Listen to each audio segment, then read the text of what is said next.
నెల్లూరు జిల్లా ఉదయగిరిలో వైఎస్ రాజశేఖర రెడ్డి 16వ వర్ధంతి వేడుకలు ఘనంగా జరిగాయి. ఉదయగిరి మండల కన్వీనర్ కొండ్రెడ్డి రాజగోపాల్ రెడ్డి ఆధ్వర్యంలో ఈ కార్యక్రమం జరిగింది.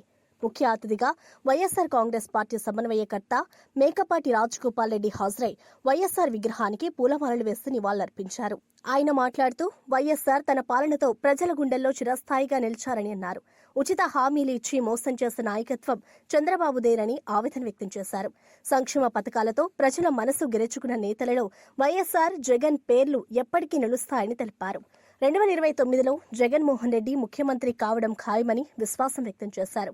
ఈ కార్యక్రమంలో చేజర్ల సుబ్బారెడ్డి, అక్కి భాస్కర్ రెడ్డి, స్థానిక ప్రజాప్రతినిధులు, జడ్పీటీసీలు, ఎంపీటీసీలు, సర్పంచులు, 8 మండలాల కన్వీనర్లు పాల్గొన్నారు. పేరు పేరున ధన్యవాదాలు. ఈరోజు పత్రికా మీడియా ప్రతినిధులకి, మన జడ్పీటీసీలు, ఎంపీటీసీలు, ఎంపీపీలకి, అందరికీ ప్రతి ఒక్కరికి పేరు పేరున ధన్యవాదాలు. మండల కన్వీనర్స్కి, తర్వాత ఇది రాజశేఖర రెడ్డి 16వ వర్ధంతి.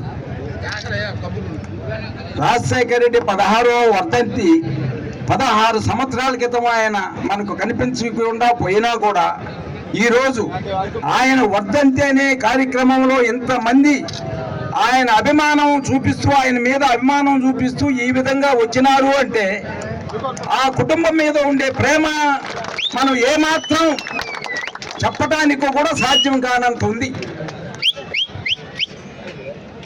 మనకు చెప్పింది చెప్పినట్టు చేసే వ్యక్తి జగన్మోహన్ రెడ్డి, ఏమి చెప్పినా చేయని వ్యక్తి చంద్రబాబు నాయుడు.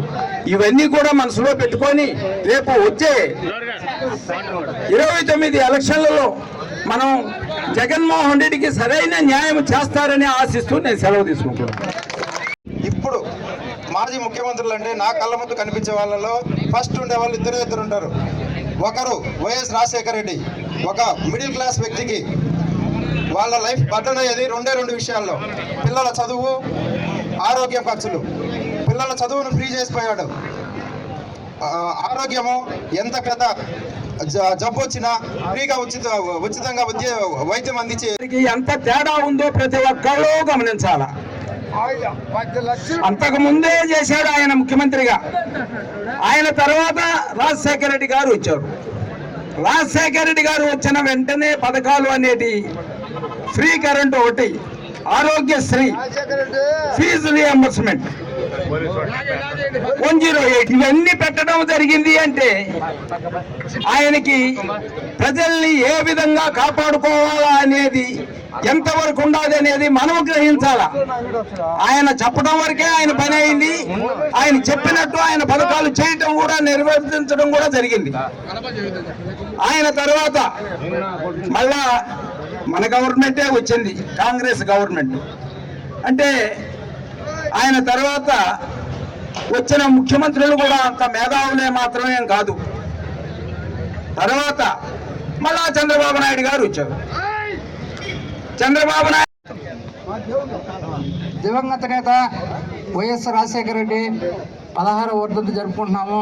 ఇక్కడికి ఇచ్చేసినటువంటి ముఖ్య నేత మేకపాటి రాజగోపాల్ రెడ్డికి, అదేవిధంగా నియోజకవర్గం నుంచి వచ్చిన అందరు లీడర్లకి, వైఎస్ఆర్ కుటుంబ సభ్యులకి నా యొక్క ధన్యవాదాలు. చేతిలో నుంచి గవర్నమెంట్ పోయింది, ఏ విధంగా చెప్పాలని మిగతా టైం అంతా ఆలోచించి రుణమాఫీ అనేది చెప్తే జనాలు అందరూ ఒక్కసారిగా పడిపోతారు మత్తొచ్చి అనే ఉద్దేశంతో ఆయన రుణమాఫీ అనేది కార్యక్రమం నేను ఖచ్చితంగా అమలుపరుస్తాను అని చెప్పడం జరిగింది. ఆ రుణమాఫీతోటి మళ్ళా చంద్రబాబు నాయుడు గారిని గెలిపించారు.